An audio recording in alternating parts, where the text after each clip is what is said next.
நாட்டில் நல்லவங்க ஒருத்தர் 2 பேர் இருக்கிறதுனால தாங்க மழையே பெய்யுது அப்படின்னு சொல்றது உண்டு. நல்லார் ஒருவர் உளரேல் அவர் பொருட்டு எல்லாருக்கும் பெய்யும் மழை. சில சமயம் ரொம்ப பேர் திடீர்னு நல்லவங்களா ஆயிடுவாங்க போல இருக்கு. அதனால தான் விடாம பேய் மழையா கொட்டி தீர்த்துடுது. எல்லாரும் நல்லவங்களாயிட்டா உலகமே தாங்காது போல இருக்க.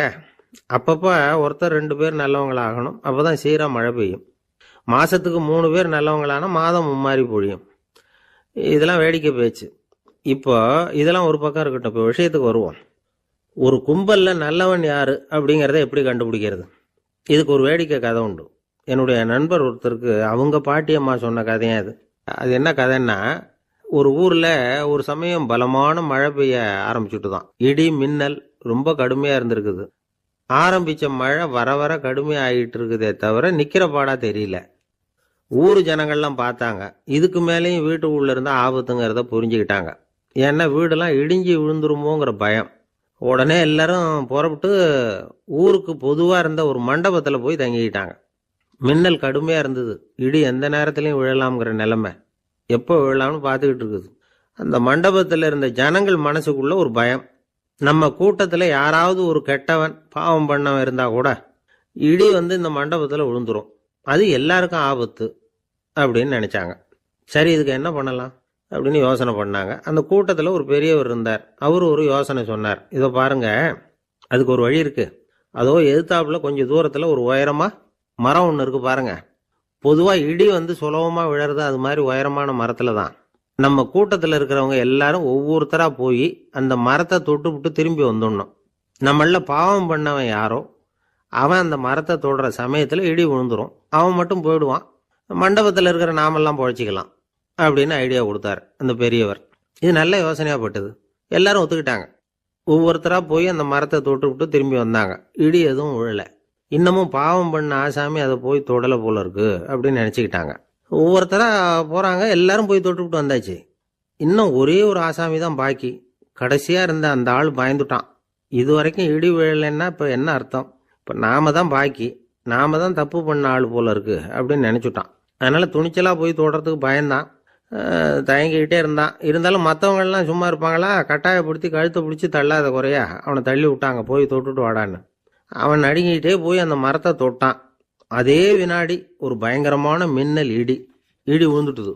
எங்க விழுந்தது தெரியுமா? அந்த ஆள் மேல இல்ல, மண்டபத்துல விழுந்தது. மண்டபத்துல இருந்தவங்க பூரா காலி. அந்த ஒரு ஆள் மட்டும் பொழைச்சிக்கிட்டான். இந்த ஒரு ஆளை காப்பாத்துறதுக்காக தான் இடி வந்து மண்டபத்துல விழாம இருந்திருக்குது. இதுதான் கதை. அதனால நல்லவங்க எப்படியும் தப்பிச்சுக்குவாங்க அப்படிங்கிறது ஒரு நீதி. ஒருத்தன் அப்படிதான் தெருவில் நடந்து போய்கிட்டு இருந்தான். ரொம்ப நல்லவன். எதிரில் ஒருத்தன் சைக்கிளில் வந்துகிட்டு இருந்தான். அதில் மோதி இவன் கீழே விழுந்துட்டான். சைக்கிள்காரன் உடனே இறங்கி இவனை தூக்கி விட்டான். இவன் எழுந்திரிச்சு அவனை முறைச்சி பார்த்தான். அப்படி பார்க்காதீங்க சார், நீங்கள் ரொம்ப புண்ணியம் பண்ணியிருக்கீங்க, அதுதான் இப்போ வந்து சைக்கிளில் மோதிக்கிட்டீங்க அப்படின்றான். என்ன அப்படி சொல்கிறேன் நான்? இவன் 10 நிமிஷத்துக்கு முன்னாடி நான் லாரி ஓட்டிகிட்டு வந்தேன், அப்போ நீங்கள் எதிரில் வந்திருந்தீங்கன்னா என்ன ஆயிருக்கும் அப்படின்னானா அவன்.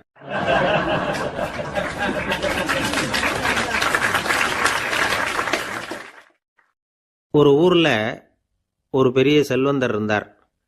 பணத்துக்கு பஞ்சம் இல்லை. அதனால இந்த உலகத்துல முடியாத காரியம் எதுவும் இல்லைன்னு நினைச்சார். பணம் இருந்தாலே அந்த நினப்பு தானா வந்துடும். அதனால இவரும் அப்படி நினைச்சதுல ஒன்றும் தப்பு இல்லை.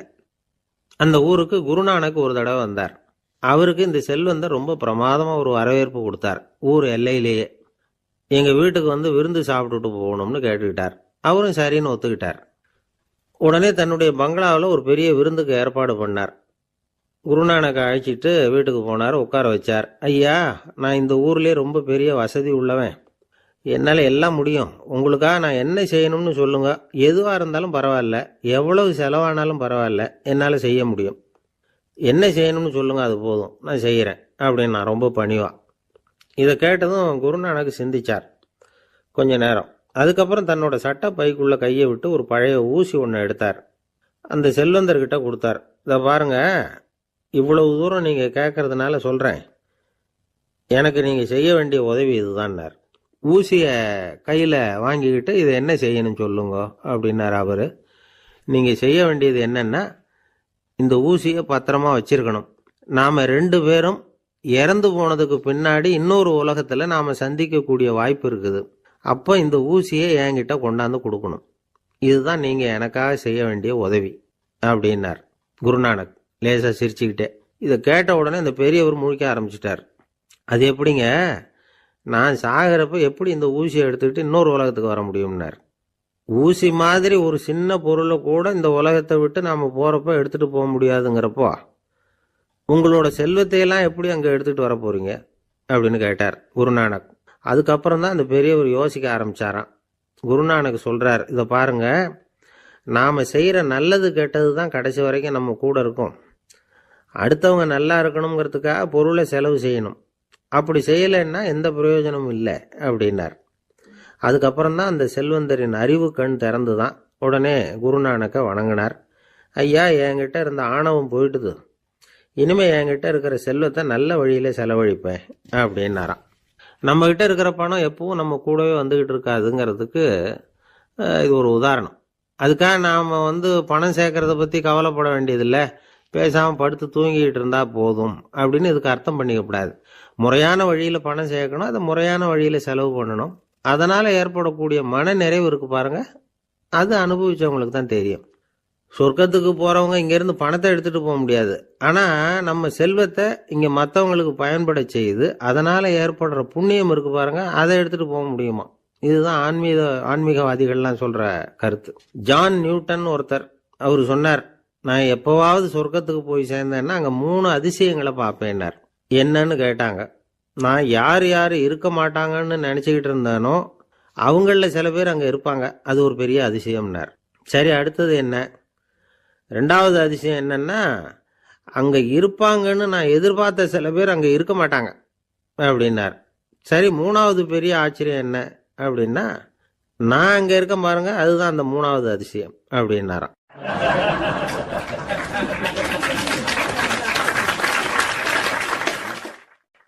தானத்தில் சிறந்தது எது அப்படின்னு ஒரு கேள்வியை கேட்டு, தானத்தில் சிறந்தது நிதானம் அப்படின்னு அதுக்கு ஒரு பதிலும் சொல்கிறவங்க உண்டு. நிதானம் ரொம்ப அவசியம், அதுவும் இன்றைய உலகத்துக்கு ரொம்ப அவசியம். இன்றைக்கி உலகம் ரொம்ப பரபரப்பாக போய்கிட்டு இருக்குது. பொறுமையாக இருக்கணும்னு நினைக்கிறவங்களால கூட அப்படி இருக்க முடியறதில்ல. பொறுமையை சோதிக்கிறது மாதிரி பல சம்பவங்கள், அதையெல்லாம் சந்திச்சே தீர வேண்டியிருக்குது. எங்கே போனாலும் க்யூவில் நிற்க வேண்டியிருக்குது, எங்கே போனாலும் காத்துக்கிட்டு இருக்க வேண்டியிருக்கு. ஆஃபீஸ்லேயோ வீட்லேயோ கூட நீங்கள் நிதானமாக பொறுமையாக நடந்துக்க தெரியலன்னா உங்களுக்கு சிடுமூஞ்சி, முசுடு இப்படிலாம் பேர் வச்சுருவாங்க. அது உங்களுக்கு தேவையா? சரி, வாழ்க்கையில் பொறுமைசாலின்னு பேர் வாங்கிறதுக்கு என்ன வழி? முதல் பாயிண்ட், நீங்கள் நினைக்கிறது, எதிர்பார்க்கறது, செய்யறது எல்லாமே 100% கரெக்டாக நடக்கணும்னு ஆசைப்படக்கூடாது. எதுவாக இருந்தாலும் அதில் ஓரளவுக்கு தவறு நடக்கலாம் அப்படிங்கிறத எதிர்பார்த்தே இருக்கணும். ஓரளவுக்கு அதை அனுமதிக்கணும். ஒரு நண்பரை 6 மணிக்கு ஒரு இடத்துக்கு வர சொல்லியிருக்கிறீங்க, 6 மணிக்கு அவர் வரலை, உடனே பொறுமை இழந்து நடந்துக்கப்படாது. ஒரு 10 நிமிஷம் டிலே ஆகலாம். ஒரு வர்ற வழியில் பஸ்ஸு கூட ஏதாவது டிராஃபிக்கில் மாட்டியிருக்கலாம். அதெல்லாம் எதிர்பார்த்தே கொஞ்சம் காத்திருக்கிறதுல ஒன்றும் தப்பு இல்லை. சில சமயம் டிலே ஆகிறது கூட நல்லதாக முடியும். ஒரு பஸ்ஸை தவற விட்டுட்டு, ஐயோ கொஞ்சம் ஒரு 2 நிமிஷம் முன்னாடி வந்திருந்தா பிடிச்சிருக்கலாமே அப்படின்னு தவிச்சிக்கிட்டு இருப்பாங்க சில பேர். அடுத்தபடியாக வர்ற பஸ்ஸு நேரடியாக நீங்கள் போக வேண்டிய இடத்துக்கே கொண்டு போய் விடுற பஸ்ஸாக கூட இருக்கலாம். அது உங்களுக்கு முன்னாடி தெரியாதுல்ல. சில நெருக்கடியான சூழ்நிலைகளை தமாஷா எடுத்துக்கிறதுக்கு பழகிக்கணும். சில இடங்களுக்கு போகிறப்ப காத்திருக்கிறதுக்கு நம்ம மனசை தயார்படுத்திக்கிட்டே போகணும். ஒரு ரயிலுக்கோ பஸ்ஸுக்கோ அல்லது விமானத்துக்கோ கப்பல் பிரயாணத்துக்கோ போகிறப்போ அங்கே போய் நீங்கள் மணிக்கணக்கில் கூட காத்துக்கிட்டு தான் இருக்கணும். புறப்படுற நேரம் கூட மாறலாம். நீங்கள் போய் சேர்ந்ததும் அது உடனே புறப்படணும்னு கட்டாயமாக என்ன? அது மாதிரி சமயத்தில் படிக்கிறதுக்குன்னு சில சுவாரஸ்யமான புத்தகங்களையும் கையில் எடுத்துக்கலாம். உங்களை சுற்றி எவ்வளவோ சுவாரஸ்யமான சம்பவங்கள் நடந்துக்கிட்டு இருக்குதுல்ல, அதையெல்லாம் வேடிக்கை பாருங்கள். எதுக்காக காத்துக்கிட்டு இருக்கிறோமோ அந்த காரியத்தில் உண்மையாகவே நமக்கு ஒரு அக்கறை இருந்தால் நமக்கு போர் அடிக்காது. சில கோயில்களில் பார்த்துருப்பீங்க, தரிசனத்துக்காக பக்தர்கள் நாள் கணக்கில் காத்துக்கிட்டு இருப்பாங்க. அவங்களெலாம் அழுத்துக்கிறது இல்லை. ஆண்டவனை தரிசிக்கணுங்கிற உண்மையான அக்கறை இருக்கிறதுனால அவங்களுக்கு போர் அடிக்கிறது இல்லை. ஆனால் சில சினிமா தியேட்டரில் கூட பார்க்கலாமே, சினிமா கியூ கூட அப்படி தான். சாயந்தரம் 6 மணி ஆட்டத்துக்கு காலம்பரம் 6 மணிக்கே போய் கூட காத்துக்கிட்டு இருப்பாங்க. அவங்களுக்கெல்லாம் போர் அடிக்காது, படம் பார்க்குற ஆர்வம். இன்னொரு முக்கியமான விஷயத்த நாம் பழக்கப்படுத்திக்கணும்.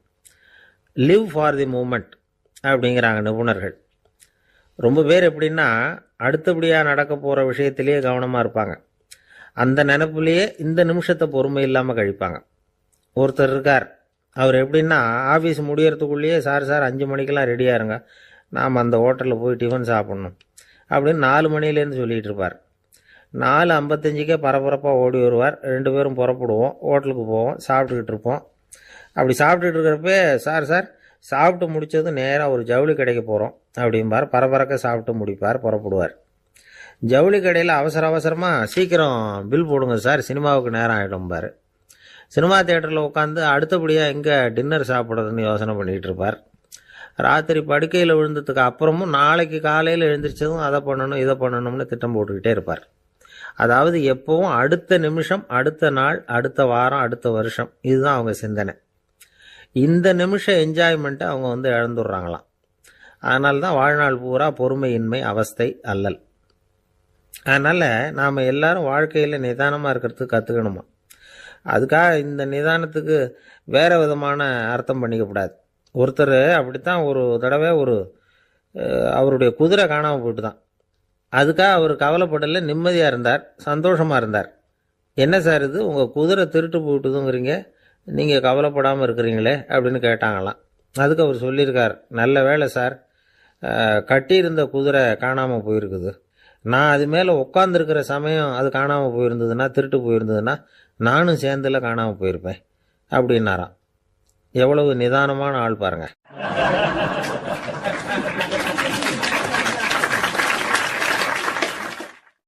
ஒரு ஊரில் ஒரு ஆள் இருந்தான், தையல் கடை வச்சுருந்தான்.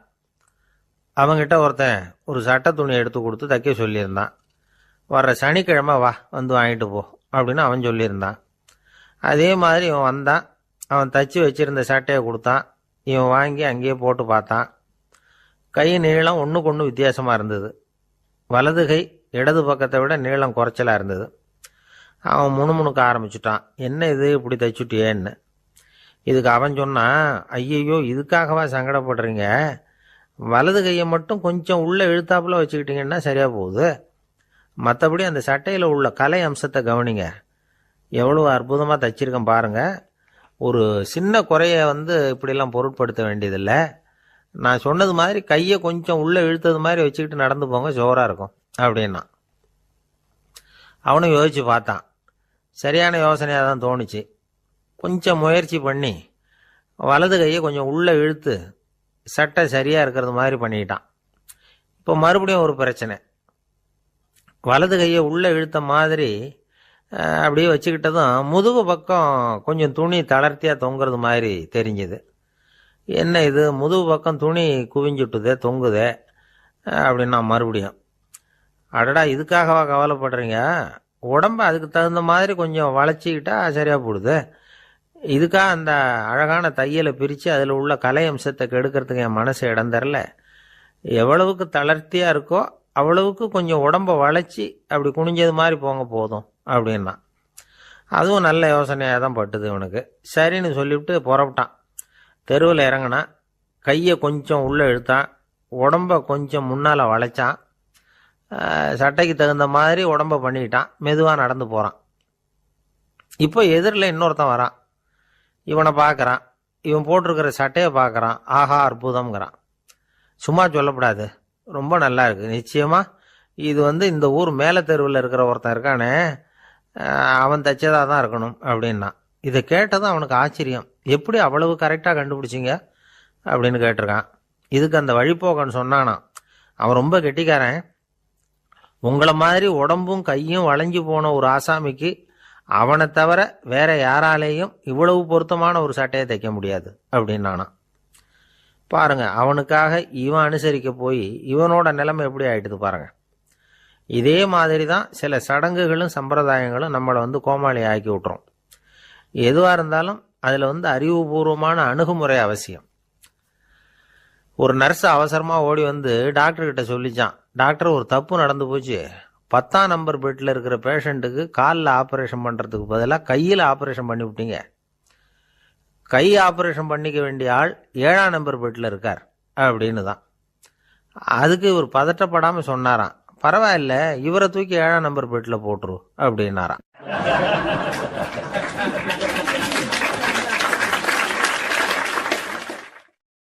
எனக்கு தெரிஞ்ச ஒருத்தர் இருக்கார். அவரு ஒரு பெரிய காவல்துறை அதிகாரி, ரொம்ப கண்டிப்பானவர். அவரை கண்டாவே எல்லாரும் பயப்படுவாங்க.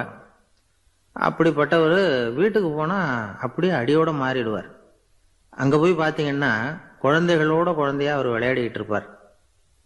அலுவலக சமயத்துல பாத்தீங்கன்னா குதிரை முதுகுல அவர் உட்கார்ந்துருப்பார். வீட்டுல பாத்தீங்கன்னா அவர் முதுகுல குழந்தை உட்காந்துருக்கும்.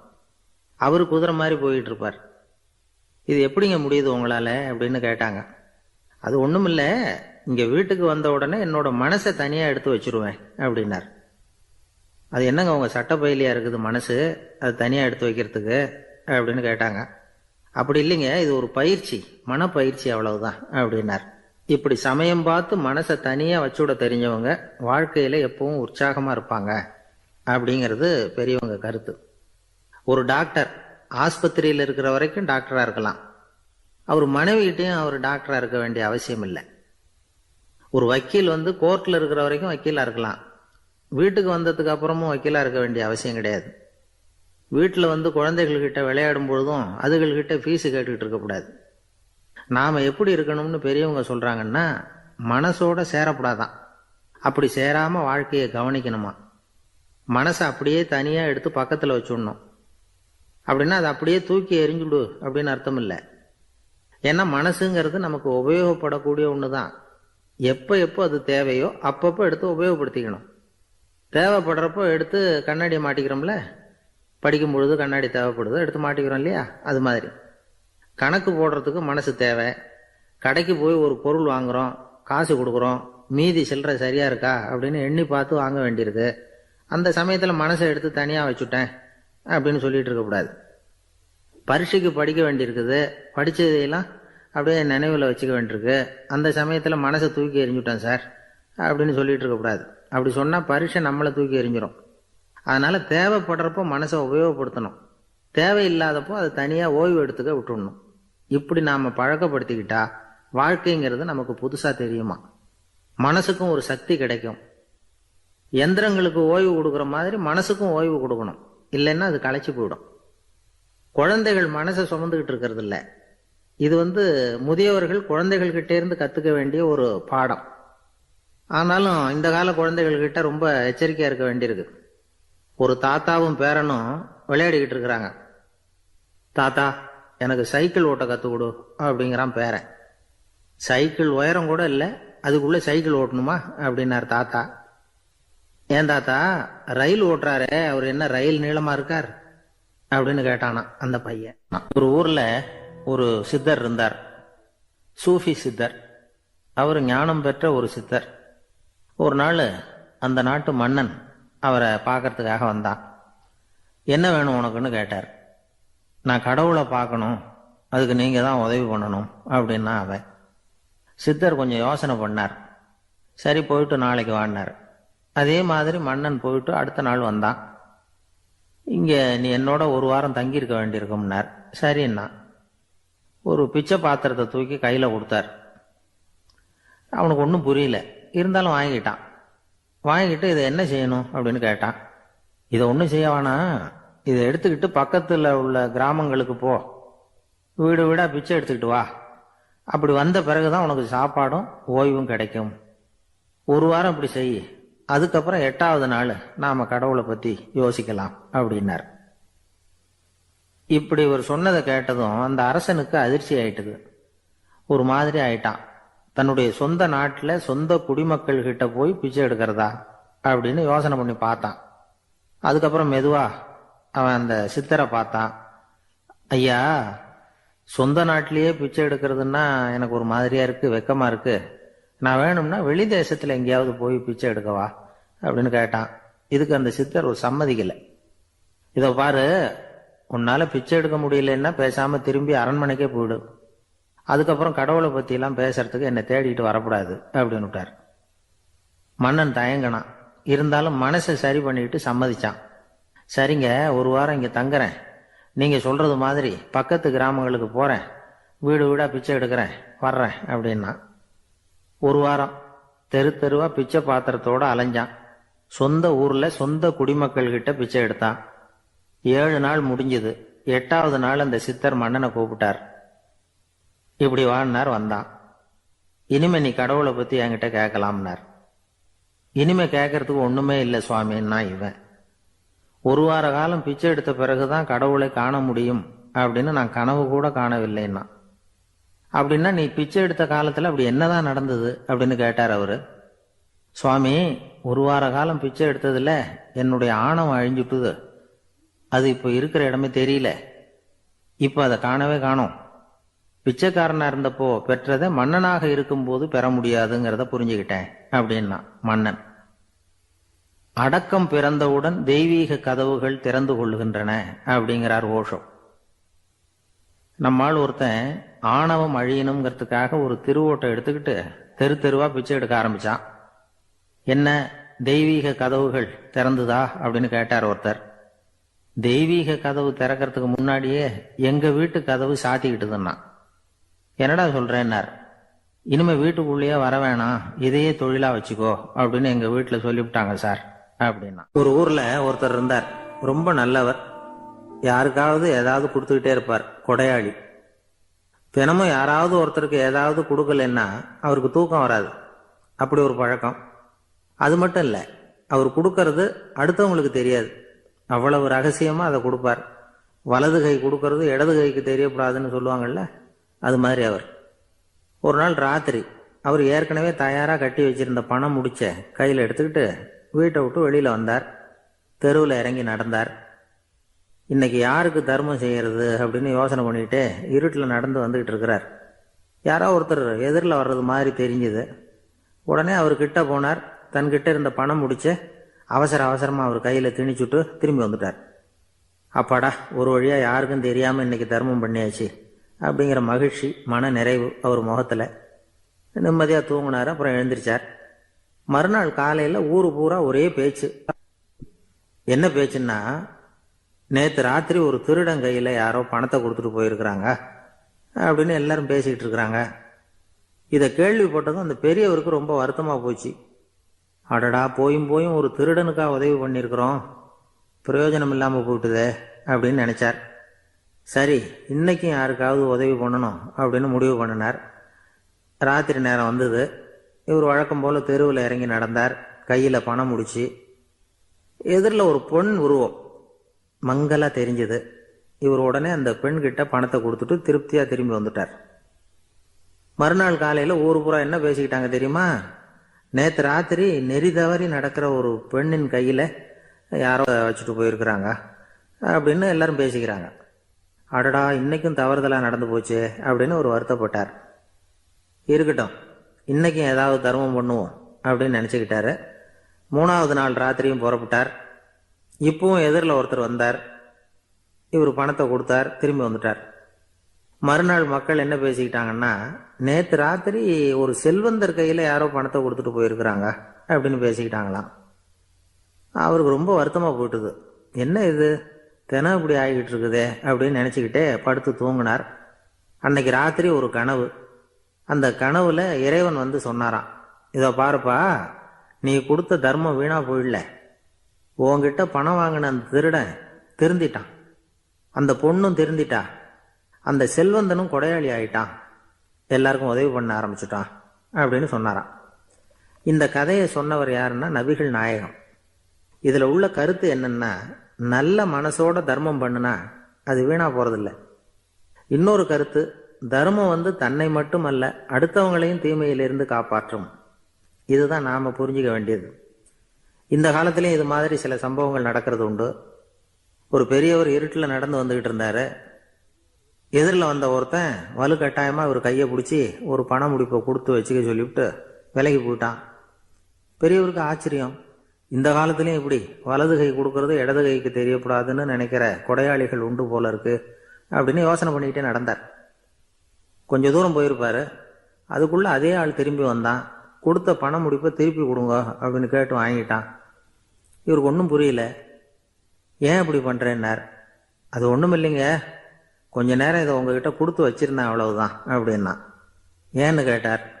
என்னை பின்னாடி போலீஸ் தேடிக்கிட்டு வந்துகிட்டு இருக்குது, அதுதான் அப்படி பண்ணேன், இப்போ போயிட்டு இனிமே ஒன்றும் பயமில்லை அப்படின்னு சொல்லிவிட்டு அவன் பாட்டுக்கு நடந்து போறான்.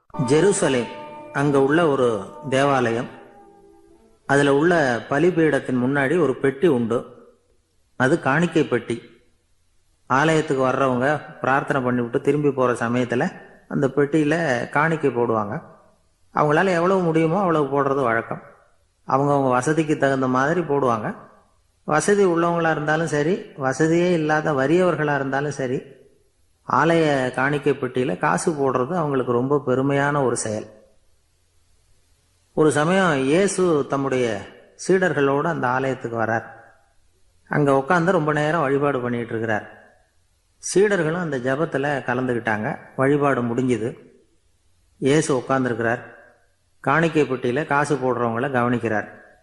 சீடர்களும் அதையே கவனிச்சுக்கிட்டு இருக்கிறாங்க. ரொம்ப பேர் வரிசையாக வந்தாங்க. அவங்களால முடிஞ்ச அளவுக்கு காசு போட்டுட்டு அவங்க பாட்டுக்கு போய்கிட்டு இருக்கிறாங்க. வசதியானவங்க நிறைய பேர் வந்தாங்க. அதுக்கு மத்தியில் வயசான ஒரு அம்மா, அவங்களும் வந்து காசு போட்டுட்டு போகிறாங்க. இப்போ இயேசு தன்னுடைய சீடர்கள் பக்கம் திரும்பினார். ஒரு கேள்வி கேட்டார். இப்போ இந்த காணிக்கை பெட்டியில் நிறைய பேர் வந்து காசு போட்டுட்டு போகிறத நீங்கள் கவனிச்சிங்க. இன்னைக்கு இந்த காணிக்கை பெட்டியில் ரொம்பவும் அதிகமாக காசு போட்டது யார் அப்படின்னு கேட்டார்.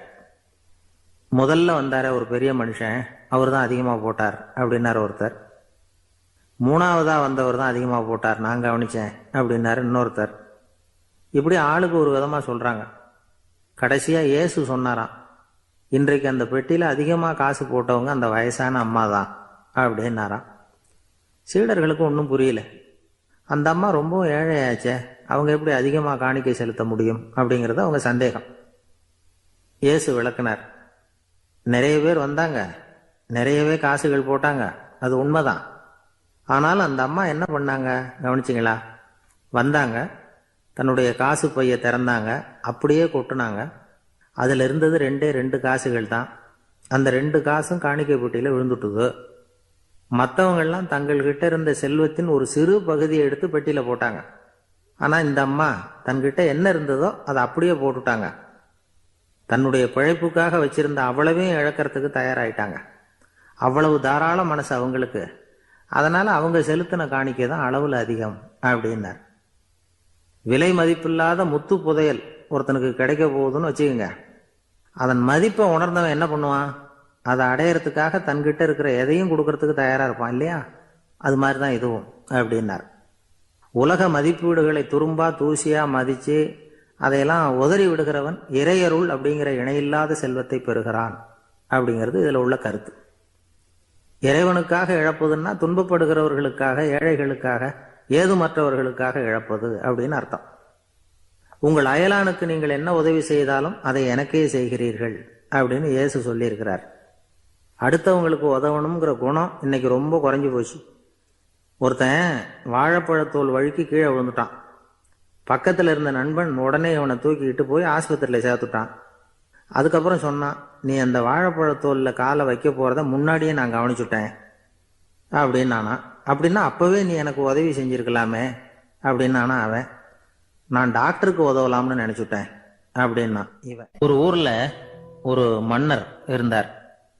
ஒரு நாள் அவருடைய அரசவைக்கு ஒரு ஓவியன் வந்தான். அவன் சீனா தேசத்திலிருந்து வந்தவன், தாவோ சிந்தனையாளன். அவன் அங்கே வந்து மன்னர் முன்னாடி நிற்கிறான். யாரும் செய்ய முடியாத ஒரு காரியத்தை என்னால் செய்ய முடியும்னா. இவன் இப்படி சொன்னதை கேட்டதும் ஏற்கனவே அங்கே இருந்த அரசவை ஓவியன் ஒருத்தனுக்கு கோபம் வந்துட்டுது. இதோ பாரு, இப்படிலாம் பேசக்கூடாது, நான் வேணும்னா உன்னுடைய சவாலை ஏற்றுக்கிறேன் அப்படின்னா. நாம் 2 பேரும் ஓவியம் தீட்டுவோம், அதை பார்த்துட்டு நம்ம 2 பேரில் யார் சிறந்த ஓவியன் அப்படிங்கிறத மன்னரே தீர்மானம் செய்யட்டும், என்ன சொல்ற அப்படின்னு கேட்டான் அவன். அவனும் சரின்னு ஒத்துக்கிட்டான். போட்டி ஆரம்பமாச்சு. அரசர் அவங்களுக்கு 2 சுவர்களை ஒதுக்கி கொடுத்தார். 6 மாச காலம் அவகாசம் கொடுத்தார். 2 ஓவியர்களும் அவங்கவுங்க வேலையை ஆரம்பிச்சாங்க. இரவு பகலா வேலை செய்ய ஆரம்பிச்சுட்டாங்க. 6 மாசம் முடிஞ்சது. அரசர் வந்து பார்த்தார். முதல்ல தன்னுடைய அரசவை ஓவியர் தீட்டி இருந்த ஓவியத்தை பார்த்தார். ரொம்ப பிரமாதமா இருந்தது, பாராட்டினார். இதோ பாரு, உன்னுடைய ஓவியம் அற்புதமா இருக்கு, உயிரோட்டம் உள்ளதா இருக்குது, கலையின் உச்சமே இதுதான், இதை விட சிறந்த ஒரு ஓவியத்தை வேற யாராலையும் படைக்க முடியாது அப்படின்னார். அதுக்கப்புறம் அந்த சீன ஓவியன் கிட்ட போனார். எங்க உன்னுடைய ஓவியம்னு கேட்டார். திரைச்சீலையை விலக்கி விட்டு பாருங்கன்னா மன்னர் அந்த திரைச்சீலையை விளக்குனார். உள்ள ஓவியம் இருக்க வேண்டிய இடம் கண்ணாடி மாதிரி தெரிஞ்சுது. அவன் அந்த 6 மாச காலமா அந்த சுவரை தேய்ச்சி தேய்ச்சி கண்ணாடி மாதிரி ஆக்கி வச்சிருக்கிறான். அதுக்கு நேரா எதிர் சுவரில் அரசவை ஓவியம் தீட்டின ஓவியம் இருக்கு. அது எதிரில் இருந்த இந்த கண்ணாடியில பட்டு பிரதிபலிக்குது. மன்னர் யோசனை பண்ண ஆரம்பிச்சார். அப்புறம் அந்த சீன ஓவியனை பார்த்து கேட்டார், இதோ பாரு, நீ என்னுடைய ஆளை தோற்கடிச்சுட்ட அப்படிங்கிறதுல சந்தேகம் இல்லை. ஆனாலும் எங்களை ஏமாத்தி இருக்கிற, எந்த ஓவியமும் நீ வரையிலையே அப்படின்னார். அரசே, இதுதான் உண்மையான ஓவியம், உயிருள்ள ஓவியம். இது மனோபாவங்களை பிரதிபலிக்கும், மாறுகின்ற காலங்களை அப்படியே காட்டும் அப்படின்னா அந்த சீன ஓவியன். கையால வரைகிற ஓவியங்கள்ல சலனம் இல்லை, கண்ணாடி அப்படி கிடையாது. சக்தியின் ஓட்டம் அதுல எப்பவும் இருந்துகிட்டே இருக்கும். கண்ணாடி மட்டுமே ஜீவன் உள்ள ஓவியமா இருக்க முடியுங்கிறத அந்த சீன ஓவியன் தெரிஞ்சு வச்சிருந்தான். ஏன்னா அவன் ஒரு தாவோ சிந்தனையாளன். ஒவ்வொரு குழந்தையும் இந்த கண்ணாடியோட தான் பிறக்குது. ஆனா நாம என்ன செய்யறோம்னா ஓவியங்களை கண்ணாடி மீது பதிப்பிச்சு விடுறோம். கண்ணாடி நம்மளை பிரதிபலிக்குது. நம்முடைய அழகோ அவலட்சணமோ கண்ணாடியை பாதிக்கிறது இல்லை. ஏன்னா அதுக்கு மனம் கிடையாது. கடந்து போன வினாடியை பத்தி அது சிந்திக்கிறது இல்லை. அடுத்த கணத்தை பத்தின எதிர்பார்ப்பும் அதுகிட்ட கிடையாது. அதுதான் பற்றற்ற நிலை. மனிதனுக்கு தேவைப்படுறது அதுதான். கண்ணாடி கிட்ட இருந்து நாம கற்றுக்கொள்ள வேண்டிய பாடம் இது. வாழ்க்கையில மனிதர்களை நேசிக்கலாம், உலகின் அழகையெல்லாம் பிரதிபலிக்கலாம், ஆனா எதையும் பற்றி கொண்டு விடக்கூடாது அப்படிங்கிறது பெரியவர்கள் அறிவுரை. துயரம்ங்கிறது பற்றுக்களின் சாயை. கண்ணாடி முன்னாடி நிக்கிறப்போவெல்லாம் நமக்கு இந்த ஞாபகம் வரணுமா. ஒரு குடும்ப தலைவர் ஒரு நாள் காலையில விடிஞ்சு எழுந்திரிச்சதும் சத்தம் போட்டார். யார் இந்த கருங்குரங்கு படத்தை என் ரூம்ல கொண்டாந்து மாட்டி வச்சது அப்படின்னு கத்தினார். சமையல் கட்டில இருந்து மனைவி பதில் சொன்னாங்க, தூக்க கலக்கத்துல உளராதுங்க, நல்லா பாருங்க, அது படம் கிடையாது, முகம் பார்க்கிற கண்ணாடி அப்படின்னாங்க. ஒரு ஊர்ல ஒருத்தர் இருந்தான். ஏதோ ஒரு சின்ன அலுவலகத்துல வேலை பார்த்துக்கிட்டு இருந்தான். ரொம்ப ஏழை. வர்ற கொஞ்சம் வருமானத்தை வச்சு வாழ்க்கையை ஓட்டிகிட்டு இருந்தான். ஒரு நாள் தெரு வழியா அவன் நடந்து வந்துகிட்டு இருக்கிறான். தெருவில் ஒரு காசு கிடந்தது. அதை பார்த்துட்டான். அது குனிஞ்சு எடுத்தான். அது ஒரு பழங்கால காசு. அந்த காசு நடுவில் ஒரு துளை இருந்தது. அதாவது துளையிட்ட நாணயம். பழங்காலத்தில் புழக்கத்தில் இருந்த ஒரு நாணயம் அது.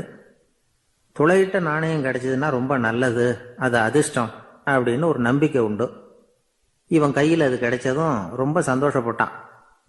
இனிமே என்னுடைய கஷ்டம்லாம் தீரப்போகுது, அதிர்ஷ்டம் என்னை தேடி வரும், நான் பணக்காரன் ஆயிடுவேன் அப்படின்னு சொல்லிட்டு அந்த காசை தன்னுடைய கோட்டு பையில் பத்திரமா போட்டு வச்சுக்கிட்டான். அடிக்கடி அதை தொட்டு பார்த்துக்கிறது உண்டு, வெளியில் எடுக்க மாட்டான். இப்படியே கொஞ்ச காலம் ஆச்சு. அதுக்கப்புறம் என்னாச்சு தெரியுமா? நிஜமாவே அதிர்ஷ்டம் அவனை தேடி வர ஆரம்பிச்சுட்டுது. செல்வம் குவிஞ்சுது. பணம், பதவி, புகழ் எல்லாம் சேர்ந்தது. சமூகத்தில் அவன் ஒரு பெரிய மனுஷன் ஆயிட்டான். எல்லாரும் அவனை பாராட்டினாங்க. அவன் எதை தொட்டாலும் வெற்றி, எல்லாம் அந்த காசோட மகிமை அப்படின்னு அவன் மனசுக்குள்ள நினைச்சுக்கிட்டான். தினமும் காலையில் அந்த கோட்டை போட்டுக்கிட்டு தான் வெளியில் கிளம்புவான். புறப்படுறதுக்கு முன்னாடி கோட்டு பாக்கெட்டை தொட்டு பார்த்துக்குவான், உள்ள காசு இருக்கா அப்படிங்கிறத உறுதிப்படுத்திக்குவான்.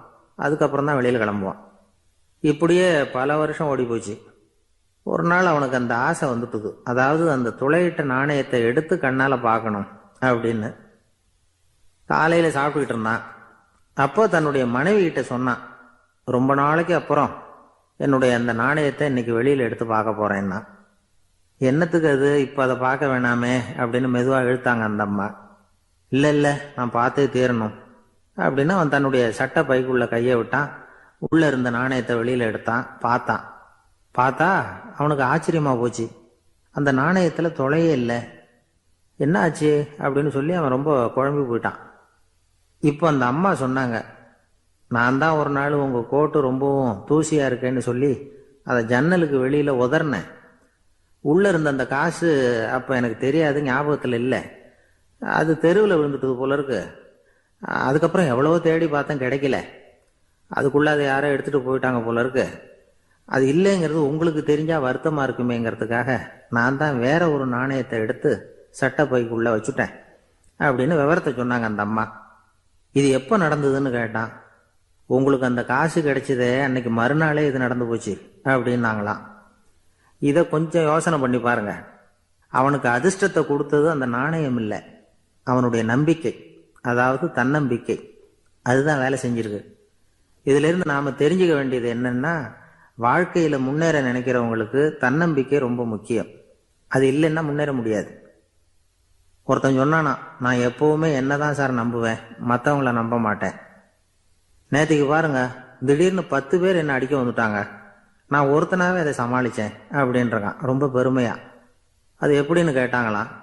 ஒரே ஓட்டமாக அங்கேருந்து ஓடி வந்துட்டேன் அப்படின்னு நானா. ஒரு நாள் ஒரு நண்பரை சந்தித்தேன். உங்கள் வீடு எதுன்னு உங்களுக்கு தெரியுமா சார்ன்னு. அவர் என்ன ஒரு மாதிரியாக பார்த்தார். அப்புறம் சொன்னார், தெரியும் அப்படின்னாரு. சரி, உங்கள் தொலைபேசி எண் உங்களுக்கு தெரியுமான்னு. அதுவும் தெரியும்னார். உங்கள் மனைவி மக்கள் யார் யாருன்னு உங்களுக்கு தெரியுமான்னு கேட்டேன். என்ன ஒரு மாதிரியாக பார்த்தார். அப்புறம் சொன்னார், அதுவும் தெரியும் சார் அப்படின்னார். சரி, நீங்கள் யாருன்னு உங்களுக்கு தெரியுமான்னு கேட்டேன். இப்போ தான் அவர் முழிக்க ஆரம்பித்தார். அவர் மட்டும் அப்படி இல்லை, நாம் எல்லாருமே அப்படி தான். எதிரில் நிற்கிறது யாருங்கிறது தெரியும், நாம் யாருன்னு நமக்கு தெரியாது. உண்மையிலேயே நாம் யார்? இந்த கேள்விக்கான பதிலை தான் வாழ்க்கை பூரா நாம் தேடிட்டு இருக்கிறோம். புத்தர் என்ன சொல்றாரு தெரியுமா? நீங்க கடவுளை பத்தி கவலைப்பட தேவையில்லை, உங்களை பத்தின கவலை உங்களுக்கு இருந்தா போதும் அப்படிங்கிறார். நான் யார், எனக்கு ஏன் இந்த கவலை அப்படின்னு உங்களை நீங்களே கேட்டுக்குங்க அப்படிங்கிறார். நாம ஏன் கடவுளை படைச்சோம்? அது ஒரு நழுவல் முயற்சியாம், அதாவது தன்னிடமிருந்து தானே தப்பிக்கிற ஒரு முயற்சியாம். இப்படிதான் அதை சொல்றாங்க அறிஞர்கள்லாம். மக்கள் பொய்யான பிரச்சனைகள்ல ஆர்வமா இருக்கிறாங்க, அதுக்கு தீர்வு காணவும் முயற்சி பண்றாங்க. கடவுளை பத்தி விவாதிக்க எல்லாருக்கும் விருப்பம், தன்னுடைய சுயம் பற்றிய பிரஜையே இருக்கிறது இல்ல. ஆகக்கூடிய விஷயம் என்னன்னா, கடவுள் சமாளிப்புக்கு பயன்படுத்தப்படுகிறார். மனவியல் என்ன சொல்லுது தெரியுமா? கடவுள், சொர்க்கம், மறுபிறவி இதை பத்தி எல்லாம் பேச ஆரம்பிக்கிறவங்க யார் தெரியுமா? போருக்கு போறவன், துன்பத்துல சிக்கி கஷ்டப்படுறவன், நோய் படுக்கையில விழுந்தவன், இவங்க தான். நாம அனுபவத்திலே பார்க்கிறோமே இதையெல்லாம். கடவுளை துணைக்கு கூப்பிடுறவங்க யாருன்னு கவனிச்சு பாருங்க.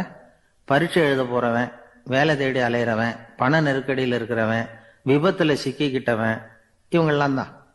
தேர்வுல வெற்றி பெற்றதும் அவரை துணைக்கு கூப்பிடுறது இல்லை, வேலை கிடைச்சதும் அவர் துணை தேவைப்படுறது இல்லை. ஏன் இப்படி? கொஞ்சம் யோசனை பண்ணி பாருங்க. துன்பம் வருகிற போது அந்த துன்பத்தை தவிர்க்க வேண்டிய நிலையில அதிலிருந்து நழுவி போறதுக்காக பிரார்த்தனை தேவைப்படுது. எல்லாம் நல்லபடியா நடக்கிறப்போ பிரார்த்தனை செய்யறது இல்லை. புத்தருடைய வழி என்ன தெரியுமா? அந்த வழியில கடவுளும் கிடையாது, பிரார்த்தனையும் கிடையாது. புத்தர் செய்தது இதைத்தான். அதாவது கடவுள்கிட்ட இருந்து மனிதனையும், மனிதன் கிட்ட இருந்து கடவுளையும் அவர் விடுவித்தார். புத்த மதம் என்ன சொல்லுது தெரியுமா? கடவுள் பிரச்சனை அல்ல, மனிதன் தான் உண்மையான பிரச்சனை அப்படின்னு சொல்லுது. உங்களை நீங்க நல்லா தெரிஞ்சுக்கிட்டா போதும், நீங்களே கடவுள் ஆயிடுவீங்க அப்படிங்கிறது தான் புத்த மதம். அதனால நமக்கு தேவை உள்முக பயணம். நான் யார் அப்படிங்கிற கேள்வியோட உள்ள போகணும். அங்க போனாதான் தெரியும் நான் அப்படின்னு அங்க யாருமே இல்லைங்கிறது. இதெல்லாம் புத்தர் சொல்லுகிற ஒரு தத்துவம். தத்துவம்னு சொன்னாவே நமக்கெல்லாம் அதை புரிஞ்சுக்கிறது கஷ்டம்தான். நம்ம பொறுத்த வரைக்கும் தத்துவம்ங்கிறதுல 2 வகை உண்டு. ஒன்னு தத்துவம், இன்னொன்னு மகா தத்துவம். தத்துவம்னா என்ன தெரியுமா? கேட்கறவங்களுக்கு புரியப்படாது, அதுதான் தத்துவம். மகா தத்துவம் என்னன்னா சொல்றவங்களுக்கும் புரியப்படாது. அந்த வகையில பார்த்தா இன்று ஒரு தகவலும் ஒரு மகா தத்துவம் தான். ஒரு நாள் ஒரு நண்பரை சந்திச்சேன். உங்க வீடு எதுன்னு உங்களுக்கு தெரியுமா சார்ன்னு. அவர் என்ன ஒரு மாதிரியா பார்த்தார். அப்புறம் சொன்னார், தெரியும் அப்படின்னாரு. சரி, உங்க தொலைபேசி எண் உங்களுக்கு தெரியுமான்னு. அதுவும் தெரியும்னார். உங்க மனைவி மக்கள் யார் யாருன்னு உங்களுக்கு தெரியுமான்னு கேட்டேன். என்ன ஒரு மாதிரியா பார்த்தார். அப்புறம் சொன்னார், அதுவும் தெரியும் சார் அப்படின்னார். சரி, நீங்க யாருன்னு உங்களுக்கு தெரியுமான்னு கேட்டேன். இப்போதான் அவர் முழிக்க ஆரம்பிச்சார். அவர் மட்டும் அப்படி இல்லை, நாம எல்லாருமே அப்படிதான். எதிரில் நிற்கிறது யாருங்கிறது தெரியும், நாம யாருன்னு நமக்கு தெரியாது. உண்மையிலேயே நாம யார்? இந்த கேள்விக்கான பதிலை தான் வாழ்க்கை பூரா நாம தேடிட்டு இருக்கிறோம். புத்தர் என்ன சொல்றாரு தெரியுமா? நீங்க கடவுளை பத்தி கவலைப்பட தேவையில்லை, உங்களை பத்தின கவலை உங்களுக்கு இருந்தா போதும் அப்படிங்கிறார். நான் யார், எனக்கு ஏன் இந்த கவலை அப்படின்னு உங்களை நீங்களே கேட்டுக்குங்க அப்படிங்கிறார். நாம ஏன் கடவுளை படைச்சோம்? அது ஒரு நழுவல் முயற்சியாம், அதாவது தன்னிடமிருந்து தானே தப்பிக்கிற ஒரு முயற்சியாம். இப்படிதான் அதை சொல்றாங்க அறிஞர்கள்லாம். மக்கள் பொய்யான பிரச்சனைகள்ல ஆர்வமா இருக்கிறாங்க, அதுக்கு தீர்வு காணவும் முயற்சி பண்றாங்க. கடவுளை பத்தி விவாதிக்க எல்லாருக்கும் விருப்பம். தன்னுடைய சுயம் பற்றிய பிரஜையே இருக்கிறது இல்ல. ஆகக்கூடிய விஷயம் என்னன்னா, கடவுள் சமாளிப்புக்கு பயன்படுத்தப்படுகிறார். மனவியல் என்ன சொல்லுது தெரியுமா? கடவுள், சொர்க்கம், மறுபிறவி இதை பத்தி எல்லாம் பேச ஆரம்பிக்கிறவங்க யார் தெரியுமா? போருக்கு போறவன், துன்பத்துல சிக்கி கஷ்டப்படுறவன், நோய் படுக்கையில விழுந்தவன், இவங்க தான். நாம அனுபவத்திலேயே பார்க்குறோமே இதையெல்லாம். கடவுளை துணைக்கு கூப்பிடுறவங்க யாருன்னு கவனிச்சு பாருங்க. பரீட்சை எழுத போறவன், வேலை தேடி அலையிறவன், பண நெருக்கடியில் இருக்கிறவன், விபத்துல சிக்கிக்கிட்டவன், இவங்கெல்லாம் தான். தேர்வுல வெற்றி பெற்றதும் அவரை துணைக்கு கூப்பிடுறது இல்லை, வேலை கிடைச்சதும் அவர் துணை தேவைப்படுறது இல்லை. ஏன் இப்படி? கொஞ்சம் யோசனை பண்ணி பாருங்க. துன்பம் வருகிற போது அந்த துன்பத்தை தவிர்க்க வேண்டிய நிலையில அதிலிருந்து நழுவி போறதுக்காக பிரார்த்தனை தேவைப்படுது. எல்லாம் நல்லபடியா நடக்கிறப்போ பிரார்த்தனை செய்யறது இல்லை. புத்தருடைய வழி என்ன தெரியுமா? அந்த வழியில கடவுளும் கிடையாது, பிரார்த்தனையும் கிடையாது. புத்தர் செய்தது இதைத்தான். அதாவது கடவுள்கிட்ட இருந்து மனிதனையும், மனிதன் கிட்ட இருந்து கடவுளையும் அவர் விடுவித்தார். புத்த மதம் என்ன சொல்லுது தெரியுமா? கடவுள் பிரச்சனை அல்ல, மனிதன் தான் உண்மையான பிரச்சனை அப்படின்னு சொல்லுது. உங்களை நீங்க நல்லா தெரிஞ்சுக்கிட்டா போதும், நீங்களே கடவுள் ஆயிடுவீங்க அப்படிங்கிறது தான் புத்த மதம். அதனால நமக்கு தேவை உள்முக பயணம். நான் யார் அப்படிங்கிற கேள்வியோட உள்ள போகணும். அங்க போனாதான் தெரியும் நான் அப்படின்னு அங்க யாருமே இல்லைங்கிறது. இதெல்லாம் புத்தர் சொல்லுகிற ஒரு தத்துவம். தத்துவம்னு சொன்னாவே நமக்கெல்லாம் அதை புரிஞ்சுக்கிறது கஷ்டம்தான். நம்ம பொறுத்த வரைக்கும் தத்துவம்ங்கிறதுல 2 வகை உண்டு. ஒன்று தத்துவம், இன்னொன்று மகா தத்துவம். தத்துவம்னா என்ன தெரியுமா? கேட்கறவங்களுக்கு புரியப்படாது, அதுதான் தத்துவம். மகா தத்துவம் என்னன்னா சொல்றவங்களுக்கும் புரியப்படாது. அந்த வகையில பார்த்தா இன்று ஒரு தகவலும் ஒரு மகா தத்துவம் தான். ஒரு நாள் காலை நேரம் ஒரு குரு படுக்கையை விட்டு எழுந்திருக்கிறார். உடனே சீடர்களை பார்த்து எல்லாரும் இப்படி வாங்கங்கிறார். எல்லாரும் வர்றாங்க வேகமா. என்னங்க வேணும் உங்களுக்கு அப்படிங்கிற மாதிரி எல்லாரும் குருவை பார்த்தாங்க பயபக்தியோட. குரு அந்த சீடர்களை பார்த்து, இதை பாருங்க, இப்போ நான் ஒரு சிக்கலான விவகாரத்தில் மாட்டிக்கிட்டு இருக்கிறேன், அதை நீங்கள் தீர்த்து வச்சா நல்லதுன்னார். சீடர்களுக்கு ஒன்றும் புரியல. என்ன இது இவர் இப்படி சொல்கிறாரு? நமக்குள்ள எல்லா விவகாரங்களையும் தீர்த்து வைக்கிறவர் நம்ம குருநாதர், அவருடைய விவகாரத்தை நாம் தீர்த்து வைக்கிறதா? ஆச்சரியமாக இருக்குதே, குருநாதருக்கே சிக்கலா அப்படின்னு யோசனை பண்ண ஆரம்பித்தாங்க. இருந்தாலும் ரொம்ப பணிவாக கேட்டாங்க, சுவாமி உங்களுக்கே சிக்கலா? இந்த உலகத்து சிக்கல்களுக்கும் சிரமங்களுக்கும் அப்பாற்பட்டவர் அல்லவா தாங்கள்? அப்படிப்பட்ட உங்களுக்கு சிக்கல்னா அது எப்படி அப்படின்னாங்க. எனக்கு ஏற்பட்டிருக்கிற சிக்கல் அவ்வளவு பெருசு, ரொம்ப பெரிய விவகாரம் அது அப்படின்னார் குரு. கொஞ்சம் விவரமாக சொல்லுங்க அப்படின்னாங்க இவங்க. இப்போ அந்த குரு விவரத்தை சொன்னார். அதாவது நேற்று ராத்திரி நான் ஒரு கனவு கண்டேன். அந்த கனவுல நான் ஒரு பட்டாம்பூச்சியாக மாறிட்டேன். அப்படி மாறி ஒவ்வொரு மலராக பறந்து போய் உட்காந்து தேன் சாப்பிட்டேன் அப்படின்னார். சீடர்கள் இதை கேட்டதும் ரொம்ப திகைச்சு போயிட்டாங்க. என்ன இது, இது ஒரு பெரிய பிரச்சனையா? ஒரு சாதாரண கனவு கண்டதுக்காகவா இந்த காலை வேளையில் நம்மளையெல்லாம் குருநாதர் இவ்வளவு அவசரமாக கூப்பிட்டுருக்கார் அப்படின்னு நினச்சாங்க. இருந்தாலும் கேட்டாங்க, இதில் என்ன சிக்கல் சுவாமி? கனவுங்கிறது எல்லாருக்கும் வரத்தானே செய்யும் அப்படின்னார் ஒரு சீடர். சீடர்களே, பிரச்சனை அது இல்லை. நான் இன்னைக்கு காலையில் கண்ணு முழிச்சு பார்த்தப்போ நான் நானாக மறுபடியும் மாறிட்டேங்கிறத தெரிஞ்சுக்கிட்டேன். இதில் சிக்கல் என்னன்னா, இப்போ அந்த பட்டாம்பூச்சி தான் நானாக ஆயிட்டதாக கனவு கண்டுகிட்டு இருக்கா அப்படிங்கிறது தான். ஒரு மனுஷன் பட்டாம்பூச்சி ஆகிறதாக கனவு காண முடியுங்கிறப்போ அந்த பட்டாம்பூச்சியும் மனுஷனாக ஆகிறதாக கனவு காண முடியும் இல்லையா? இப்போ எனக்கு யதார்த்த நிலை தெரியணும், எது நிஜம்னு தெரியணும். நேற்று ராத்திரி நான் கண்டது கனவா, அல்லது இது பட்டாம்பூச்சி கண்டுகிட்டு இருக்கிற கனவா? இதுதான் குரு கேட்ட கேள்வி. இதை கேட்டதும் சீடர்கள் ரொம்ப குழம்பி போயிட்டாங்க. சுவாமி, இது வரைக்கும் நாங்கள் தூங்குறப்ப பார்க்கறது கனவுன்னும் மூழ்கிக்கிட்டு இருக்கிறப்ப பார்க்கறது நனவுன்னு நம்பிக்கிட்டு இருக்கிறோம். இப்போ எங்களை ரொம்ப குழப்பிட்டீங்க, இதுக்கு பதில் சொல்ல எங்களுக்கு சக்தி இல்லை அப்படின்னு சொல்லிவிட்டாங்களாம். அதுக்கப்புறம் அந்த குரு சொன்னாராம், நினைவு தான் முக்கியமான அம்சம். முடிவு கட்டம்னா பகலின் நினைவுகளை விட இரவின் கனவுகளே ரொம்ப உண்மை. ஒருத்தன் தூங்க போனால் தூங்கிக்கிட்டே இருந்தால் அவன் காணும் கனவு பொய்ங்கிறத அவன் உணர மாட்டான். ஒவ்வொரு கனவும் காணும் பொழுது அது ரொம்ப உண்மையாக தான் தெரியுது. ஒரு கனவு கூட உண்மை இல்லைன்னு கனவுல தோன்றுவதே இல்லை அப்படின்னார் குரு. அகில வாழ்வு அத்தனையும் சொற்பனம் கண்டாய் அப்படிங்கிறார் தாயுமானவர்.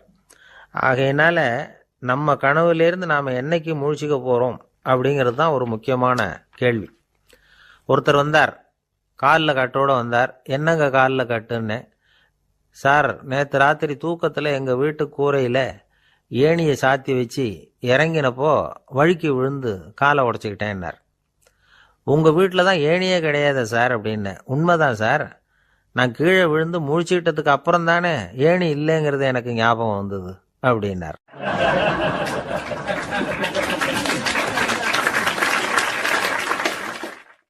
ஒரு ஊரில் ஒரு குரு இருந்தார், ஜென் குரு. அவரை தேடிட்டு ஒரு மன்னர் வந்தார். வந்தவர் ஜப்பான் மன்னர். தோட்டக்கலையை பற்றி தெரிஞ்சுட்டு போகிறதுக்காக அவர் வந்தார். எப்படி தோட்டம் அமைக்கிறது அப்படிங்கிறத பற்றி அந்த குரு விவரமாக சொல்லி கொடுத்தாரு. ஒரு நாள் 2 நாள் இல்லை, 3 வருஷம் கற்றுக் கொடுத்தார். அதுக்கப்புறம் சொன்னார், நான் கற்றுக் கொடுத்துட்டேன், இனிமேல் நீங்கள் போகலாம், போய் தோட்டம் அமைக்கலாம். அதுதான் உங்களுக்கு பரிசை. தோட்டம் அமைச்ச பிறகு சொல்லி அனுப்புங்க, நான் பார்க்குறேன். நீங்கள் இங்கே என்னவெல்லாம் கற்றுக்கிட்டீங்களோ அதையெல்லாம் அங்கே செயல்முறையில் செஞ்சு காட்டுங்க அப்படின்னு சொல்லி அனுப்பி வச்சார். மன்னர் போனார்.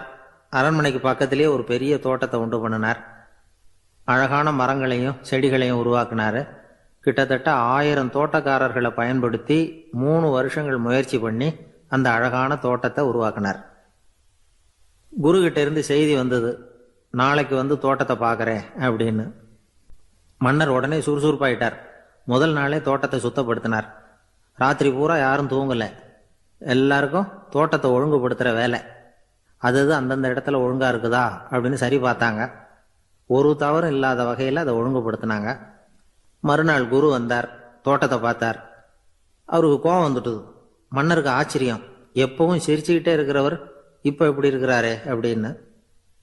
மெதுவாக குரு கிட்ட போய், எல்லாம் சரியாக தானே இருக்குது அப்படின்னார். எல்லாம் சரிதான், ஆனாலும் எங்கே அந்த பொன்னிற காற்று அப்படின்னார். உதிர்ந்த இலைகள், பொன் மஞ்சள் நிற இலைகள் காற்றில் அப்படி புரண்டு ஓடுவதை நான் பார்க்க முடியவில்லையே அப்படின்னாராம். அது இல்லாமல் இந்த தோட்டம் உயிரோட்டம் உள்ளதா இருக்காது, இதில் பாடல் இல்லை, ஆடல் இல்லை, அதெல்லாம் இல்லாமல் இந்த தோட்டம் ரொம்பவும் செயற்கையாக தெரியுதேன்னாராம். மன்னர் இப்போதான் யோசனை பண்ணார். கீழே கிடந்த காஞ்சி போன இலைகள் மட்டும் இல்லை, மரத்தில் இருந்த காஞ்சி போன இலைகளையும் அப்புறப்படுத்தி சுத்தமாக வச்சிருக்கிறார். இறப்பும் வாழ்க்கையினுடைய ஒரு பகுதி தான். மரணம்ங்கிறது வாழ்க்கைக்கு எதிரானது அல்ல, அதை நிரப்பும் ஒரு பகுதி தான் அது. மரணம் இல்லையில் வாழ்க்கையே இல்லை அப்படிங்கிறது பெரியவங்க கருத்து. இப்போ அந்த தோட்டம் அழகாக தான் இருக்குது, இருந்தாலும் அது ஒரு ஓவியம் மாதிரி உயிர் இல்லாமல் இருக்கு. குரு ஒரு வாளியை கையில் எடுத்துக்கிட்டார். தோட்டத்தை விட்டு வெளியில் போனார். ஏற்கனவே வீசி எறிந்த அந்த சருகுகளை எல்லாம் அள்ளி கொண்டுகிட்டு வந்தார். உள்ள எல்லா இடங்கள்லையும் அதை வீசினார். உடனே காற்று அந்த காய்ந்த சருகுகளையும் பழுத்த இலைகளையும் அசைக்க ஆரம்பிச்சுட்டுது. இப்போ அங்கே சலசல சத்தம், சங்கீதம், இலைகளின் நடனம். ஓவியம் மாதிரி இருந்த அந்த தோட்டத்துக்கு இப்போ உயிர் வந்துட்டுது.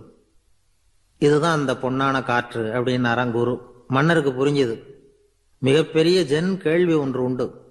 உம்மான் அப்படிங்கிற ஒரு பெரிய குருவை பார்த்து துறவி ஒருத்தர் கேட்டாராம், இலைகள் எல்லாம் கீழே விழுந்து மரங்கள் மொட்டையாக இருக்கும் பொழுது என்ன நடக்கும்? இதுதான் கேள்வி.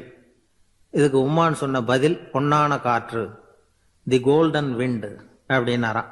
இதுக்கு என்ன விளக்கம்னா, உன்னுடைய எண்ணங்கள் எல்லாம் உன்னுடைய மனசிலிருந்து கீழே விழுந்து உனது உள்ளுணர்வானது மொட்டையாக நிற்கும் நிலைதான் அது.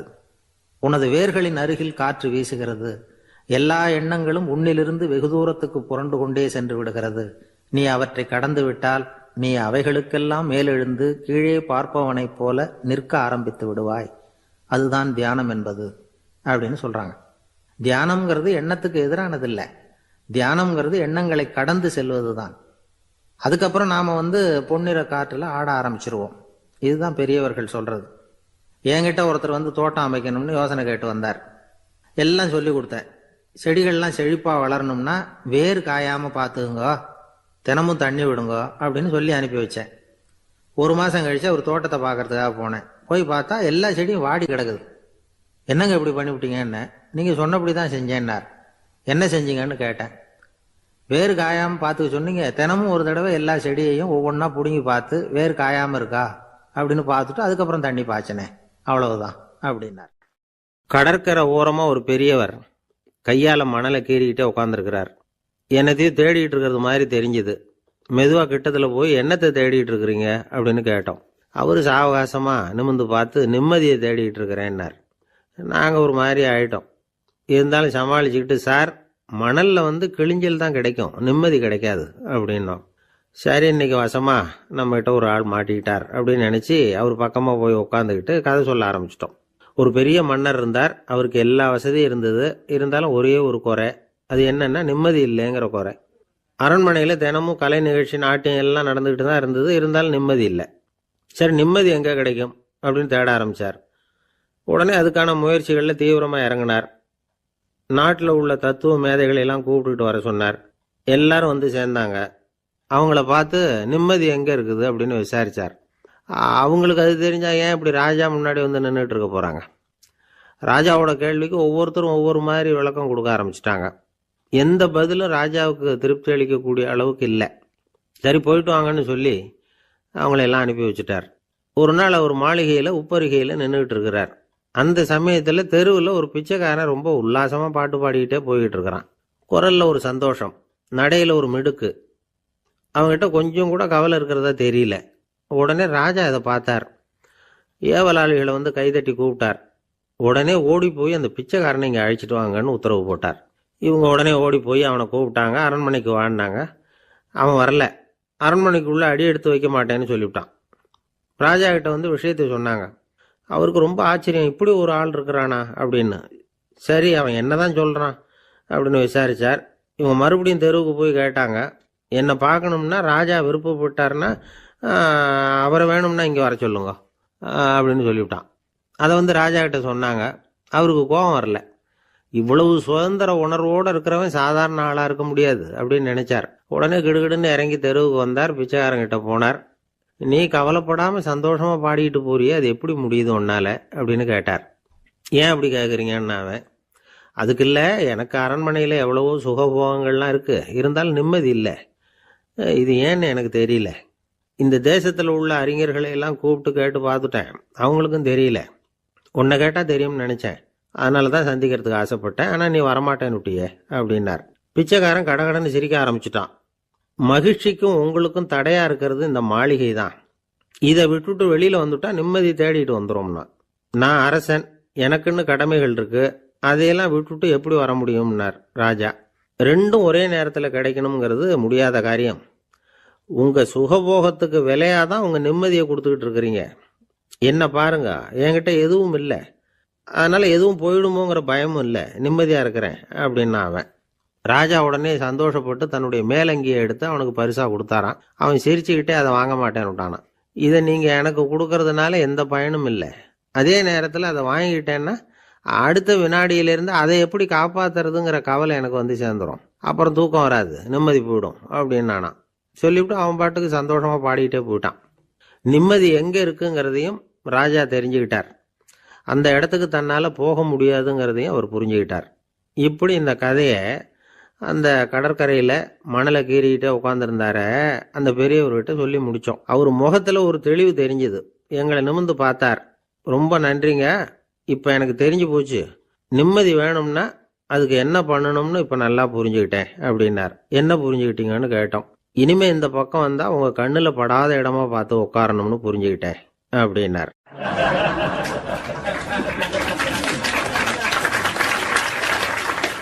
அப்படின்னாராம். ஒரு ஆள் இருந்தார். அவரு தன்னை ஒரு குருன்னு சொல்லிக்கிட்டார். மௌன குரு, வாயை திறக்கிறது இல்லை. அவருக்கு 2 சீடர்கள் உண்டு. இவங்க தான் வர்றவங்க கிட்ட பேசுவாங்க, விளக்கம் கொடுப்பாங்க. ஒரு நாள் இந்த சீடர்கள் 2 பேரும் எங்கேயோ வெளியில போயிட்டாங்க. அந்த நேரம் பார்த்து ஒருத்தர் அங்க வந்தார். குரு கிட்ட போனார். குருவே, புத்தர்னா என்ன அப்படின்னு கேட்டார். குருவுக்கு ஒன்றும் புரியல. அவர் உண்மையான குருவா இருந்தாவில் புரியும்.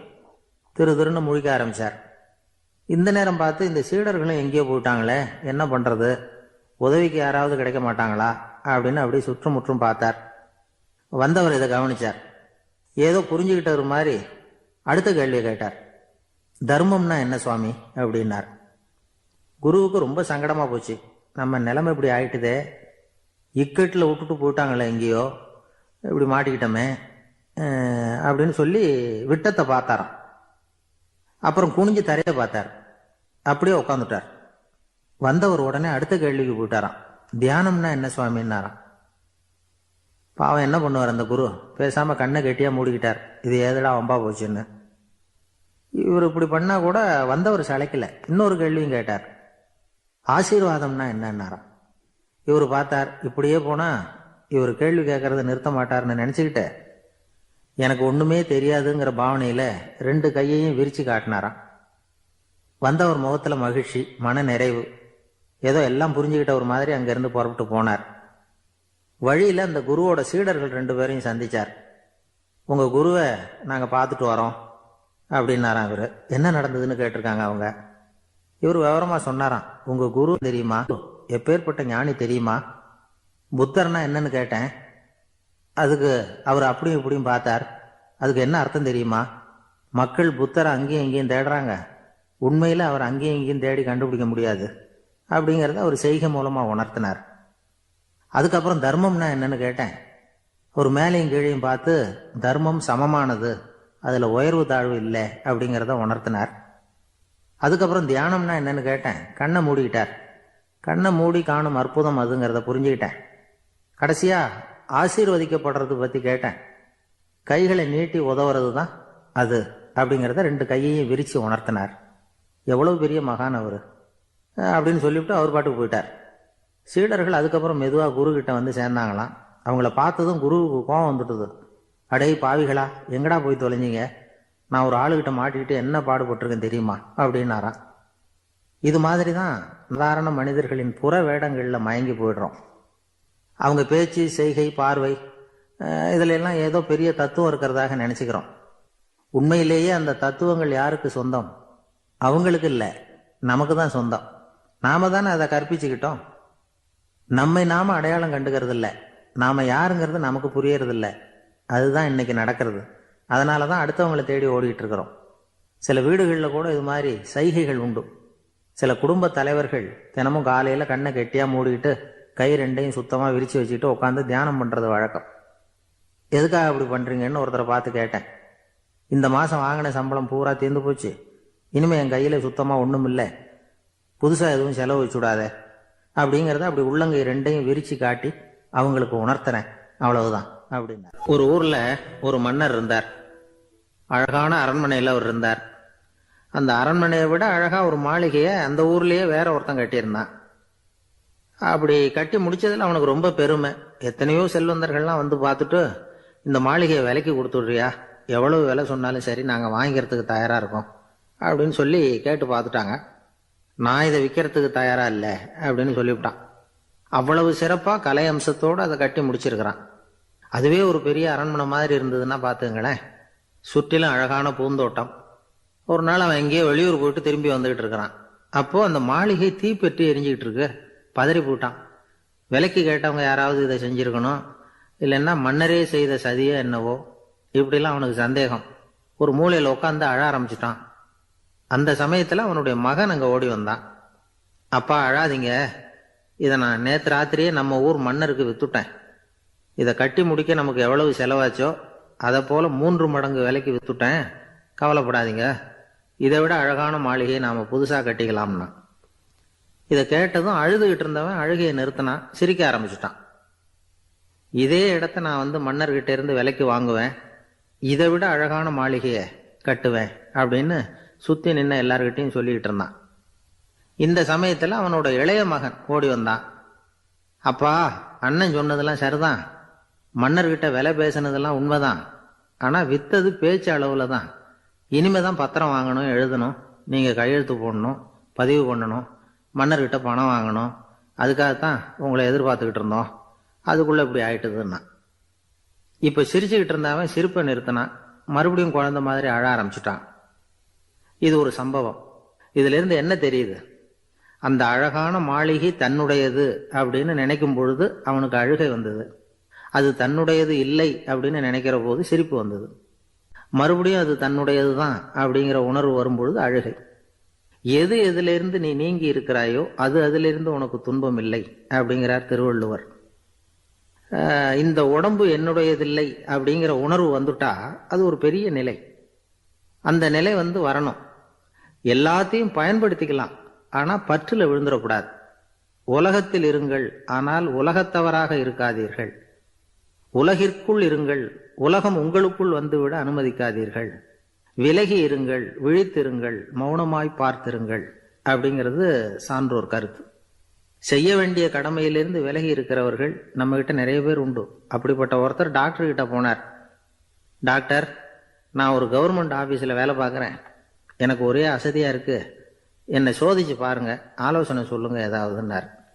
டாக்டர் அவரை பரிசோதனை பண்ணி பார்த்துட்டு சொன்னார், இதோ பாரு, உனக்கு இப்போ தேவைப்படுறது முழு ஓய்வு.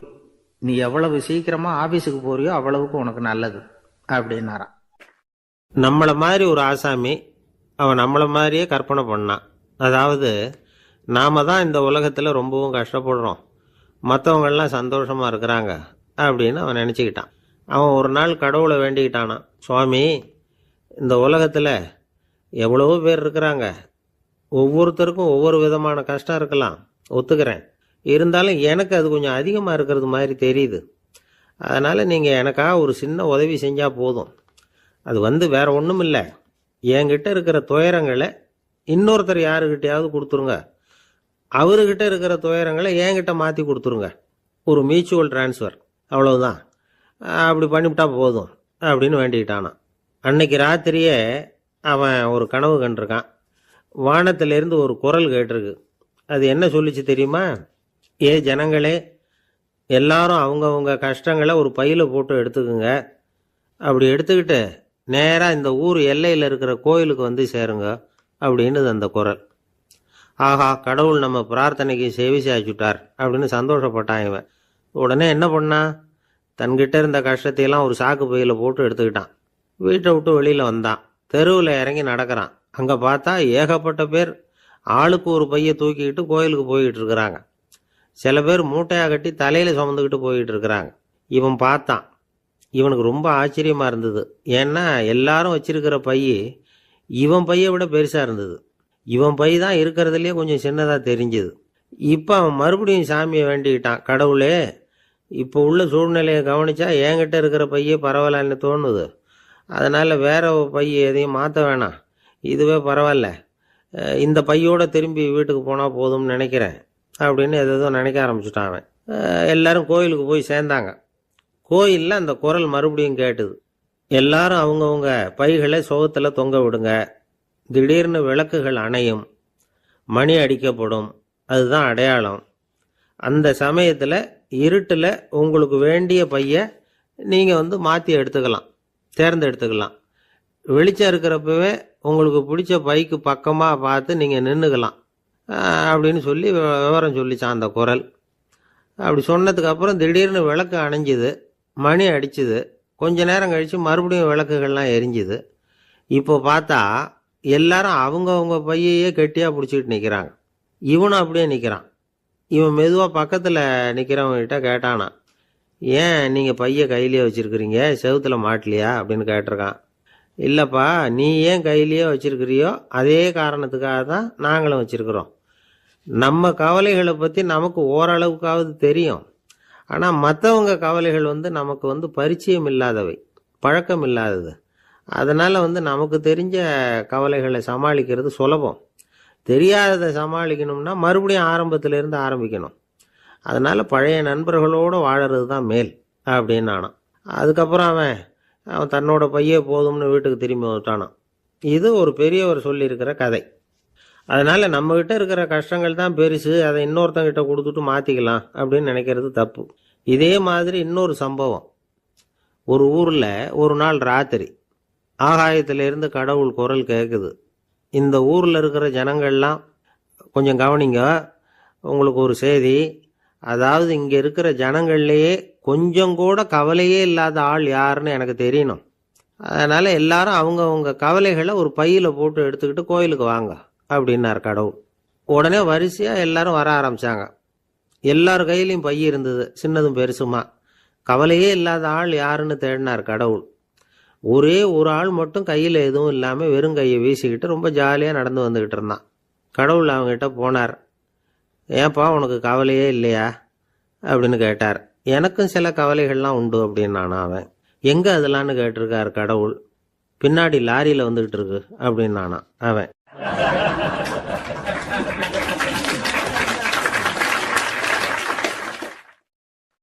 இப்போ மேலே எனக்கு அளவு கடந்த அன்பு அப்படின்னு யாராவது சொன்னால் அதை அலட்சியமாக நினச்சிடக்கூடாது.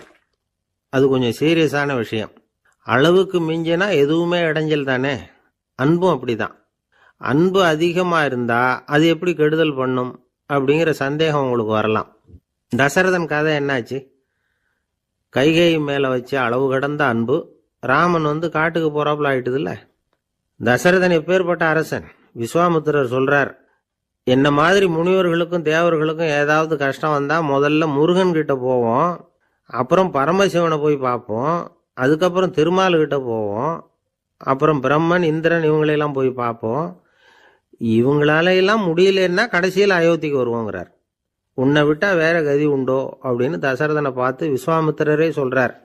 அப்பேற்பட்ட அரசன் தசரதன் கைகேயி காலில் வந்து விழறான். உன் பாதங்களை தொட்டு கெஞ்சி கேட்டுக்கிறேன், ராமனை காட்டுக்கு அனுப்பாதேங்கிறான். தசரதனுடைய இந்த நிலைமைக்கு என்ன காரணம்? அவன் கைகேயி மேலே வச்ச அளவு கடந்த அன்பு தான் காரணம். இப்போ சொல்லுங்க, அன்பாக இருந்தாலும் அது அளவுக்கு மீறி போனால் கெடுதல் பண்ணுமா பண்ணாதா? அது மட்டும் இல்லை, அளவு கடந்த அன்பு நீதிக்கும் நியாயத்துக்கும் புறம்பான காரியங்களையும் செய்ய வச்சிரும். தசரதன் வந்து மிகச்சிறந்த நீதிமான், தர்மத்துக்கு விரோதமாக ஒரு காரியமும் செய்யாதவன். அப்பேற்பட்டவன் தன்னுடைய மனைவியை பார்த்து என்ன சொல்கிறான் தெரியுமா? உனக்காக நான் என்ன செய்யணும்னு சொல்லி செய்கிறேன். ஒரு குற்றமும் செய்யாத ஒருத்தனை கொல்லணுமா கொல்றேன். மரண தண்டனை விதிக்கப்பட்ட ஒருத்தனை விடுதலை செய்ய சொல்றியா செய்கிறேன். எந்த பிச்சைக்காரனையாவது கோடீஸ்வரனாக சொல்றியா ஆக்குறேன், அல்லது கோடீஸ்வரனை வந்து பிச்சைக்காரன் ஆக்கணுமா ஆக்குறேன் அப்படிங்கிறான். நீதிக்கு விரோதமான இந்த பாவங்களை செய்யறதுக்கு அப்பேற்பட்ட அரசன் வந்து எப்படி துணிஞ்சான்? மனைவி பேரில் வச்ச அளவு கடந்த அன்பு தான் காரணம். திரிசூலம், வஜ்ராயுதம், வாள் இதுகளால் தாக்கப்பட்டா கூட அதையெல்லாம் கொஞ்சம் கூட லட்சியம் பண்ணாத ஒருத்தன் காமதேவனுடைய மலர் அம்புகள் தாக்குனா அதை அவனால் தாக்கு பிடிக்க முடியல, விழுந்துடுறான். காமதேவனுக்கு உள்ள மகிமையே அதுதாங்கிறார் துளசிதாசர். அதனால தான் பெரியவங்கள்லாம் என்ன சொல்கிறாங்கன்னா, எதையும் அளவுக்கு மீறி செய்யாதேங்கிறாங்க. அப்பா, அம்மா, மனைவி, மக்கள் எல்லார் பேர்லேயும் அன்பு அவசியம்தான். ஆனால் அந்த அன்பு அறிவுக்கு புறம்பாக இருக்கக்கூடாது, அளவுக்கு மீறி இருக்கக்கூடாது. அப்போ தான் வாழ்க்கை சுகமாக இருக்கும். இல்லைன்னா அவஸ்தை தான். அளவுக்கு மீறின அன்புங்கிறது புரியுது, அது சரி. அறிவுக்கு புறம்பான அன்புங்கிறது எப்படி? ஒரு தாய்க்கு வந்து ஜலதோஷம் அல்லது ஏதோ ஒரு தொற்று நோயின்னு வச்சுங்களேன். அந்த அம்மாவுக்கு தன்னுடைய குழந்தை பேரில் அளவு கடந்த அன்பு. தனக்கு நோய் இருக்குது, அது அடுத்தவங்களுக்கு தொற்றக்கூடியது அப்படின்னு தெரிஞ்சிருந்தோம் அன்பை காட்டுறதுக்காக அந்த குழந்தைக்கு முத்தம் கொடுக்குறேன்னு தூக்கி வச்சுக்கிட்டு கொஞ்சம் ஆரம்பிச்சதுன்னு வச்சுக்கோங்க, அது நல்லா இருக்குமா? இதுதான் அறிவுக்கு புறம்பான அன்புங்கிறது. அது மாதிரி விலங்குகள்கிட்ட அன்பாயிருன்னு சொல்கிறோம். அதுக்காக புலிக்கு முத்தம் கொடுக்க முடியுமா? அப்படி கொடுத்தா அது அறிவுக்கு புறம்பான அன்பு. அதனால் அன்பு கூட அறிவுபூர்வமாக இருக்கணும் அப்படிங்கிறத இன்றைக்கி தகவல் மூலமாக நாம் புரிஞ்சுக்கணும். இந்த காலத்து காதலன் தன்னுடைய காதலிகிட்ட சொன்னானோ, இதை பாரு, உன் பேரில் எனக்கு அளவு கடந்த அன்பு, உனக்காக என்ன செய்யணும்னு சொல்லி செய்கிறேன். நெருப்பில் நடக்கணுமா நடக்கிறேன், நீரில் குதிக்கணுமா குதிக்கிறேன், உயிரையே கொடுக்கணுமா கொடுக்குறேன் அப்படின்னா. சரி, வர்றேன் ஞாயிற்றுக்கிழமை சாயந்தரம் 6 மணிக்கு இதே இடத்துக்கு வாங்க அப்படின்னு அந்த பொண்ணு. இவன் கொஞ்சம் யோசனை பண்ணி பார்த்துட்டு, அன்னைக்கு மழை பெய்யாமல் இருந்தால் வந்துடுறேன் அப்படின்னானா. ஒரு ஆள் வேகமாக நடந்து போய்கிட்டு இருந்தான். அவன் வேகமாக நடக்கிறதுக்கு காரணம் வெயில் காலம், காலில் செருப்பு இல்லை, மணல் பாதை, அதுதான் வேகம். காலில் செருப்பும் இல்லாமல் கையில் குடையும் இல்லாமல் அந்த ஆள் வெயிலில் நடந்து போய்கிட்டு இருக்கிறான். அந்த சமயத்தில் இன்னொருத்தன் குதிரை மேலே ஏறி அந்த வழியாக வந்துக்கிட்டு இருக்கிறான். அவன் காலில் செருப்பும் இருந்தது, கையில் குடையும் இருந்தது. நடந்து போய்கிட்டு இருந்தவன் அந்த குதிரை ஆசாமியை பார்த்து கேட்டான், ஐயா, நீங்களோ குதிரை மேலே உட்காந்துக்கிட்டு போய்கிட்டு இருக்கிறீங்க, அப்படி இருக்கிறப்போ உங்களுக்கு அந்த செருப்பு என்னத்துக்கு? அதை எனக்கு கொடுத்து உதவலாமே அப்படின்னா. குதிரை மேலே உட்காந்துருந்தவன் யோசனை பண்ணி பார்த்தான். இவன் சொல்கிறது நியாயம்தானே அப்படின்னு சொல்லி தன்னுடைய செருப்பை கழட்டி அந்த வழிப்போக்கனுக்கு கொடுத்துட்டான். ரொம்ப நல்லதுங்க அப்படின்னு சொல்லி இவன் அதை வாங்கி காலில் மாட்டிக்கிட்டான். அதுக்கப்புறம் மறுபடியும் இவன் ஆரம்பிச்சான், ஐயா நீங்கள் குதிரையில் போகிறதுனால போக வேண்டிய இடத்துக்கு வேகமாக போய் சேர்ந்துருவீங்க. அதனால் உங்கள் கையில் அந்த குடை என்னத்துக்கு?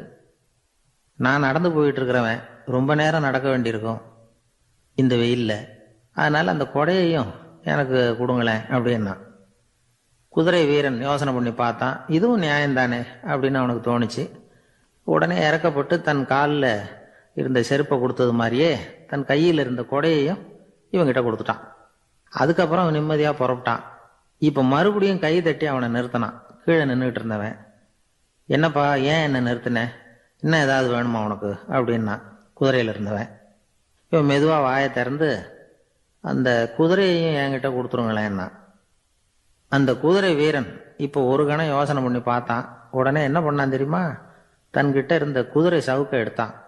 குதிரை சவுக்கால அந்த ஆளை வாங்குன்னு வீசி தள்ளிவிட்டான். இவ்வளவு சவுக்கடியும் வாங்கிக்கிட்டு இந்த ஆள் என்ன பண்ணான் தெரியுமா? சிரிக்கிறான். அடி வாங்கிட்டு யாராவது சிரிப்பாங்களா? குதிரை வீரனுக்கு ஒன்றும் புரியல.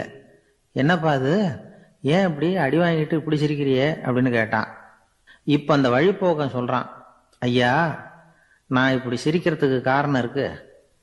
இப்படி குதிரை கேட்டு உங்ககிட்ட அடி வாங்கலைன்னு வச்சுக்கோங்க, என் உயிர் உள்ள வரைக்கும் மனசுல ஒரு தவிப்பு இருந்துகிட்டே இருக்கும்.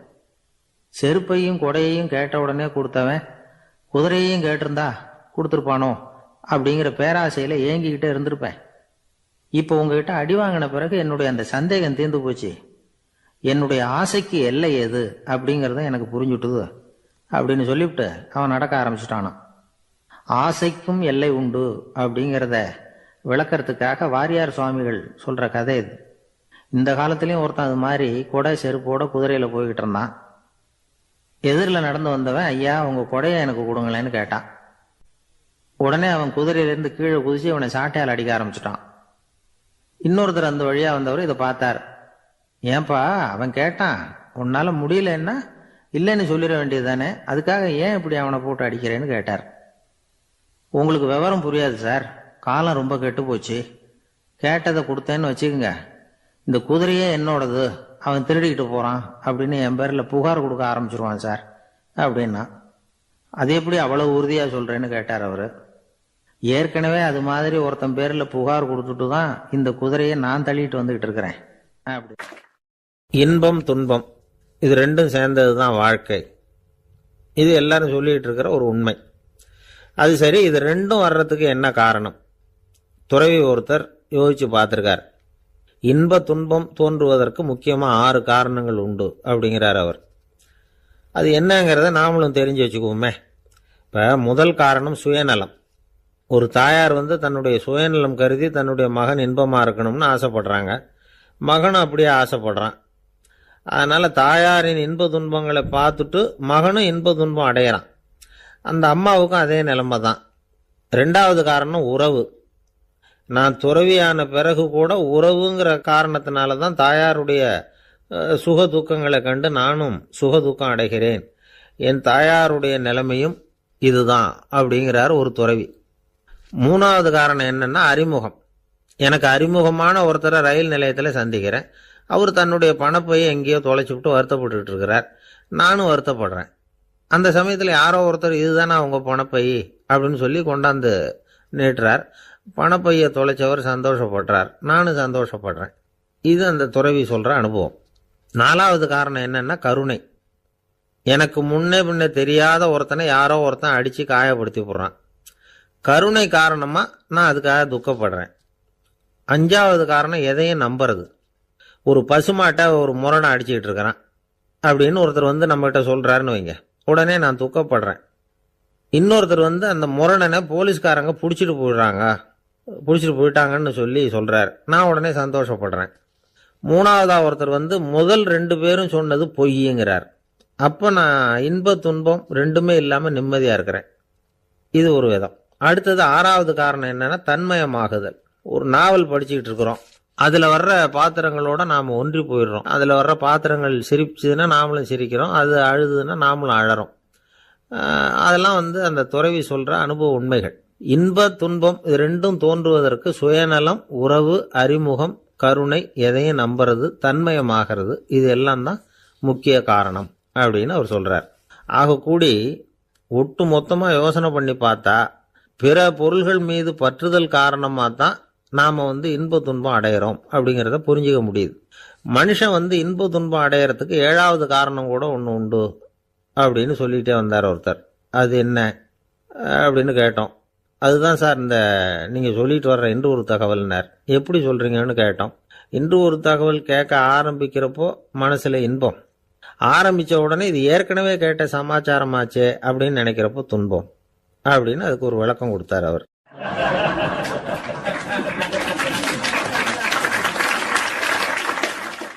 ஒரு காட்டுல ஒரு முனிவர் இருந்தார். ஒரு நாள் அவரை தேடிட்டு 4 பேர் வந்தாங்க. சுவாமி, எங்களுக்கு ரொம்ப நாளா ஒரு சந்தேகம்னாங்க. என்னன்னு கேட்டார். இந்த உலகத்துல எவ்வளவோ காரியங்கள் நடக்குது, எது நியாயம் எது அநியாயம் அப்படின்னு புரிஞ்சுக்க முடியலன்னாங்க. அது யாராலையும் புரிஞ்சுக்க முடியாதுன்னார் முனிவர். வந்தவங்களுக்கு ஆச்சரியமா போச்சு, ஒரு மாதிரியா பார்த்தாங்க. இதை முனிவர் கவனிச்சார். சரி புறப்படுங்க என்னோடன்னார். எங்கன்னு கேட்டாங்க. இப்போ உங்க 4 பேரையும் ஒரு புஷ்பக விமானத்துல அழைச்சிட்டு போறேன். இந்த உலகத்துல சர்வசாதாரணமா நடக்கக்கூடிய ஒரு காட்சியை உங்களுக்கு காட்ட போறேன். நீங்க பார்க்க போற அந்த காட்சி நியாயமா அநியாயமா அப்படிங்கிறத என்கிட்ட சொல்லணும். நீங்க சரியான பதில் சொன்னா புஷ்பக விமானத்துல தொடர்ந்து பிரயாணம் பண்ணலாம். தவறான பதில் சொன்னா இந்த புஷ்பக விமானம் உங்களை கீழே தள்ளி விட்டுரும் அப்படின்னார். 4 பேருக்கும் பயம்தான். இருந்தாலும் முனிவர் கூப்பிடுறாரு அப்படின்னு சொல்லி புறப்பட்டாங்க. அவங்க எல்லாரும் புறப்பட்டு ஒரு காட்டு வழியா போய்கிட்டு இருக்கிறாங்க புஷ்பக விமானத்துல. அங்க நடக்கிற ஒரு காட்சியை காட்டுறார் முனிவர். அதோ அங்க பாருங்கன்னார்.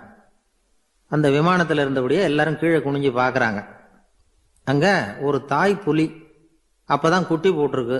குட்டிகளை ஈன்ற உடனே பசிக்கு இறை தேடி அந்த பக்கமா வருது. அதே நேரம் ஒரு தாய் மான், அதுவும் அப்பதான் குட்டி போட்டிருக்கு.